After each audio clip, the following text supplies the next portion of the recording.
નમસ્કાર, India news ગુજરાતમાં આપ સૌનું સ્વાગત છે અને હું છું આપણી સાથે કિશન તિવારી। સમાચારોની શરૂઆત કરીએ આપણે સૌથી પહેલા મહત્વના સમાચારથી વાત કરીએ આપણે સુરતની। તો સુરત શહેરમાં છેલ્લા કેટલાક દિવસોથી સતત વરસી રહેલા અતિભારે વરસાદને કારણે નીચાણવાળા વિસ્તારો અને ખાસ કરીને પર્વત પાટિયા વિસ્તારમાં ખાડીઓ ઓવરફ્લો થતા 1.5 થી 2 ફૂટ જેટલા પાણી ભરાઈ ગયા છે।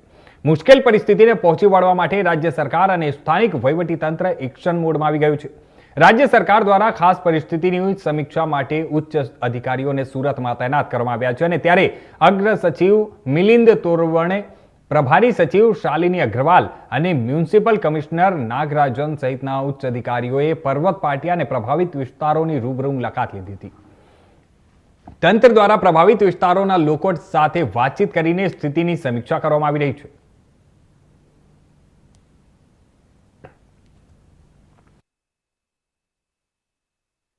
સુરત અને સુરતની આસપાસના વિસ્તારોમાં એટલે કે બારડોલી, કામરેજ, પલસાણા અને સુરતમાં જે રીતે છેલ્લા 72 કલાકથી વરસાદ પડ્યો છે તેનું પરિણામ એ આવ્યું છે કે બધી જ ખાડીઓ ઓવરફ્લો થઈ રહી છે। ખાસ કરીને સીમાડા ખાડી અને ભેદવાડ ખાડી ઓવરફ્લો થઈ અને તેને પરિણામે આ પાણી જે છે એ સુરતની અંદર સોસાયટીઓમાં ઘૂસી ગયું છે।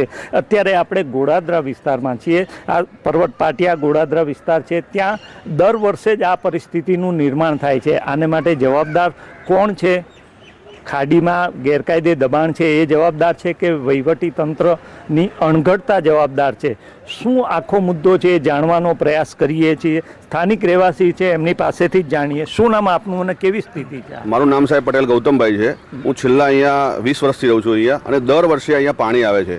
આની અંદર આમાં કેવું કે પ્રાંત 940 કરોડનો જે ખાડીનો પ્રોજેક્ટ જે તાપી શુદ્ધિકરણના મેં પ્રોજેક્ટ પાડેલો, એના પછી આ ખાડીના અંદર 2 ખાડી એમાં ડાયવર્ટ કરેલી વાલક પાટિયાથી, એટલે એના પછી બહુ વધારે પાણી આવવા માંડ્યું। એટલે એ 940 કરોડના પણ અંદર ટોટલ ભ્રષ્ટાચાર થયેલો છે આની અંદર, આ ખાડીની અંદર। અને એના પછી બીજી 2 ખાડી પર એ પણ ભ્રષ્ટાચાર। વાલક પાટિયાથી જો આ ખાડીનું ડાયવર્ઝન આપી દેવામાં આવે, ગઈ સાલ મથુરભાઈ સવાણી અને કુમાર કાનાણીએ ગુજરાત સરકારને લેટર પણ લખેલો હતો કે જો આ ડાયવર્ઝન વાલક પાટિયાથી આપી દેવામાં આવે તો આ પાણી આવે નહીં। પણ આ લોકોને આ ખાડી માટે દર વર્ષે પૈસા મળે છે। બહુ ભ્રષ્ટાચાર ખાડીના નામે થાય છે। દર વર્ષે 70 કરોડના આની ઉપર ટેન્ડર પાડે છે। પ્રી મોન્સૂન કામગીરી 0 છે। જે ખાડી ડીજીના નામે ટેન્ડર પાડી અને એ લોકો પૈસાનો બહુ મોટો ભ્રષ્ટાચાર અધિકારીને જનસેવકો કરે છે। એટલા માટે જ એના પાપે જ અહીંયા પાણી આવે છે। એટલે આ કંઈ કુદરતી પાણી નથી, આ કૃત્રિમ પાણી છે, આ માનવ સર્જિત છે। આ પાણી જાણી જોઈને લાવવામાં આવે છે કે આ લોકો ઇલેક્શન વખતે કરોડો રૂપિયાના ખર્ચા કરે છે અને એ આની ઉપર જ બધું તમામ ટોટલ કરે છે આ બધું। પણ આનો જે ખાડીનો ડાયવર્ઝન એના વિકાસની ને જે વાત છે એ એવી કોઈ કામગીરી ગ્રાઉન્ડ લેવલ પર થઈ જ નથી? બિલકુલ નથી સાહેબ। આ ખાલી વાતો જ કરવામાં આવે છે, બાકી આની કોઈ પણ કામગીરી કરવામાં આવતી નથી। ઓનલી ફોર ભ્રષ્ટાચાર માટે જ છે। અમે આ લોકો આગળ ગાંધીનગર પણ આપીને આવ્યા। કમિશનરને ગયા વખતે અમે શાલિની અગ્રવાલ આવેલા અહીંયા, તો એમને કીધેલું કે મેડમ હાથ જોડીને તમે કહીએ છીએ કે આ ખાડીના ડ્રેજિંગ માટે જો કોઈ પણ ટેન્ડર પાડે કોઈ પણ જનસેવક તો તમે એનું કરતા નહીં, કારણ કે આમાં પૈસા પૂરેપૂરા ખવાઈ જાય છે। તો પણ આ બધું મિલીભગત છે અને આ લોકો એમના પાપે જ અમારે ભોગવવાનું થાય છે। ગયા વખતે સાથે અહીંયા પાણી આવેલું 3 દિવસ એલું, ઘરની અંદર 7 ફૂટ હતું, દરેકના સોફા આ તે બધું તમામ સાફ થઈ ગયું। હજી સુધી અમને કોઈ આ સહાય મળી નથી। આ સોસાયટી 1 પણ રૂપિયો કોઈ સહાય નથી મળી। ખાલી વાતો સહાયની જે કહે છે કે કેશ ટુ ડોર, અમને 1 રૂપિયો પણ નથી મળ્યો। અને આ બીજું પાછું પાણી આવી ગયું, બીજી વાર પણ આવી ગયું। હજી આ 3 દિવસ થઈ ગયા, હજી તો પાણી ઉછળવાનું નામ નથી દેતું। હજી ક્યારે ઉછળે એનું કોઈ નક્કી નથી અત્યારે। ચોક્કસપણે આ સ્થાનિક રહીશોની જે વેદના છે એ વેદનાની વાત છે કે દર વર્ષે આવી જ રીતે અહીંયા ખાડી પૂર આવે છે અને ચોક્કસ અહીંયા રહેતા લોકોનું કહેવું છે કે આ કૃત્રિમ રીતે આ પૂર આવ્યું છે, આ કુદરતી રીતે પૂર નથી આવ્યું। ગમે એટલો વરસાદ પડે તો પણ અહીંયા પાણી નહોતા ભરાતા, પરંતુ જે રીતે વાલક ખાડીના ડાયવર્ઝનની વાત થઈ, 2 ખાડી ભેગી કરવામાં આવી, એને પરિણામે આ પાણી અહીંયા ભરાઈ રહ્યું છે। દર વર્ષે અહીંયાના રહીશો રજૂઆત કરે છે, પરંતુ એ રજૂઆત ડેરા વહીવટી તંત્ર સુધી પહોંચતી નથી। પહોંચે છે તો એ લોકોની દાનત આ કામગીરી કરવાની હોય તેવું લાગતું નથી। Shailesh Trivedi, India news, Surat. સુરતમાં સતત અનરાધાર વરસાદ વરસી રહ્યો છે, ખાડીઓ ઓવરફ્લો થઈ રહી છે, ત્યારે રાજ્ય સરકાર એક્શનમાં છે। અગ્ર સચિવ જે છે મિલિંદ તોરવણે એ સુરત ખાસ આવ્યા છે, એમની સાથે જ સીધી વાત કરી। સર, શું પરિસ્થિતિ સુરતની છે અત્યારે? સુરતમાં પર્વત પાટિયા વિસ્તારમાં આપ જોઈ રહ્યા છો એ પ્રમાણે ખાડી માં પાણીનો ભરાવો વધારે થઈ ગયો છે, એટલે અમુક વિસ્તાર પાણીમાં 1.5 થી 2 ફૂટ જેવું પાણી ભરાઈ ગયું છે. પ્રભારી સચિવ શાલિની અગ્રવાલ અને મ્યુનિસિપલ કમિશનર નાગરાજન પણ અહીંયા સાથે જ છે. ખાસ કરીને આ વિસ્તારની મુલાકાત લઈને અહીંયા જે નાગરિકો છે એનું ઇવેક્યુએશન પહેલાં જ થઈ ગયું છે, એટલે મુશ્કેલમાં કોઈ છે નહીં. પરંતુ 1-2 દિવસમાં પરિસ્થિતિ થાળે પડશે ત્યાં સુધીમાં એમને બીજી કોઈ અડચણ ન આવે અને જે બાળકો છે વૃદ્ધો છે એમને દવા અથવા મેડિકલ હેલ્પની જરૂરિયાત હોય, શાકભાજી કે દૂધની વ્યવસ્થા હોય, એના માટે મ્યુનિસિપલ કોર્પોરેશન, જિલ્લા વહીવટી તંત્ર, એમની રેસ્ક્યુ ટીમો પણ અહીંયા છે, બોટોની વ્યવસ્થા રાખેલી છે. અમે લોકો અંદરમાં જઈને પણ જોઈ આવ્યા, સોસાયટીવાળાઓ સાથે બી વાત કરી.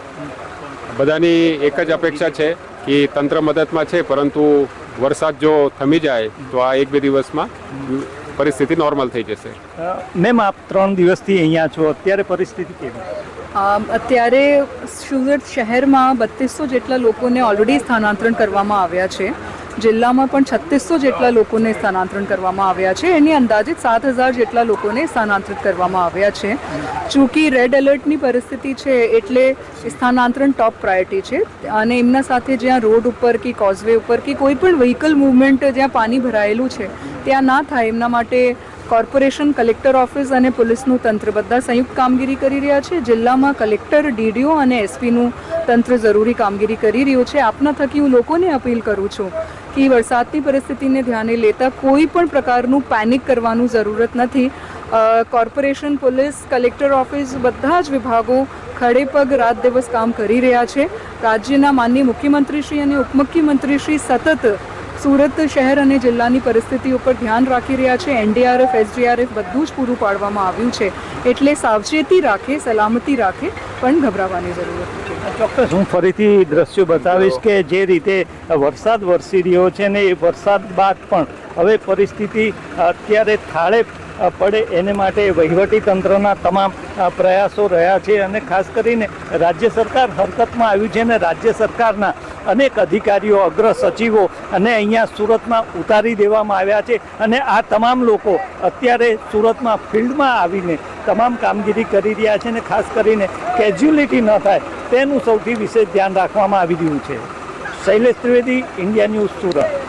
સુરતમાં છેલ્લા 72 કલાકના વરસાદને પરિણામે જે સુરતની સ્થિતિ થઈ છે એનો એક અંશ માત્ર હું આપને બતાવી રહ્યો છું. સુરતમાં સરેરાશ દરરોજ 4-5 ઇંચ વરસાદ પડતો હતો, પરંતુ સુરતની પેરાફેરીમાં એટલે કે કામરેજ, બારડોલી અને પલસાણામાં જે રીતે વરસાદ પડ્યો હતો અને સરેરાશ 12, 14, 18, 20 ઇંચ જેટલો વરસાદ પડ્યો હતો, તેનું પરિણામ એ આવ્યું છે કે સુરતની સીમાડા ખાડી હોય કે પછી મીઠી ખાડી હોય કે ભેદવાડ ખાડી હોય, આ બધી જ ખાડી ઓવરફ્લો થવા લાગી છે.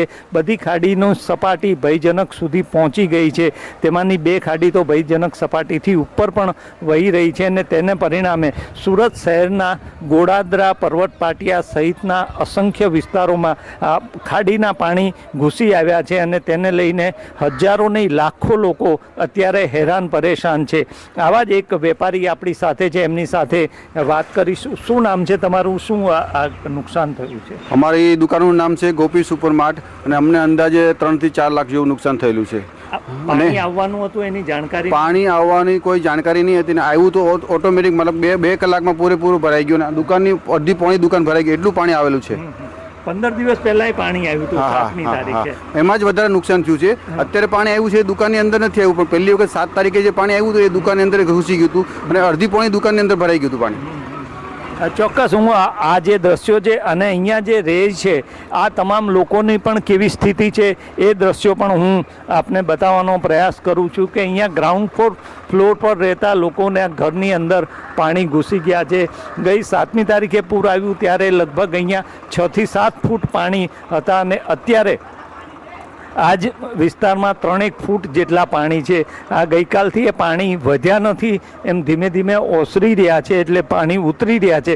પરંતુ આ સમગ્ર વિસ્તારમાં ખૂબ જ ભયાનક કહી શકાય તેવી પરિસ્થિતિ જોવા મળી રહી છે. લોકોને પણ પોતાના ઘરે આવવા જવા માટે આવી રીતે ટ્રેક્ટરનો જ સહારો લેવો પડી રહ્યો છે. જે પરિસ્થિતિ છે એ પરિસ્થિતિ ખૂબ જ વિકટ છે ને હજુ પણ આ કેટલા દિવસ આવી પરિસ્થિતિ રહેશે એ કેવું મુશ્કેલ છે. તેનું કારણ પણ એ જ છે કે હવામાન વિભાગે પણ 7 દિવસની ભારેથી અતિભારે વરસાદની આગાહી કરી છે. એનો હજુ આજે પહેલો દિવસ પૂરો થયો છે. બાકીના 6 દિવસ કેવા જશે એ જોવાનું રહ્યું. Shailesh Trivedi, India news, Surat.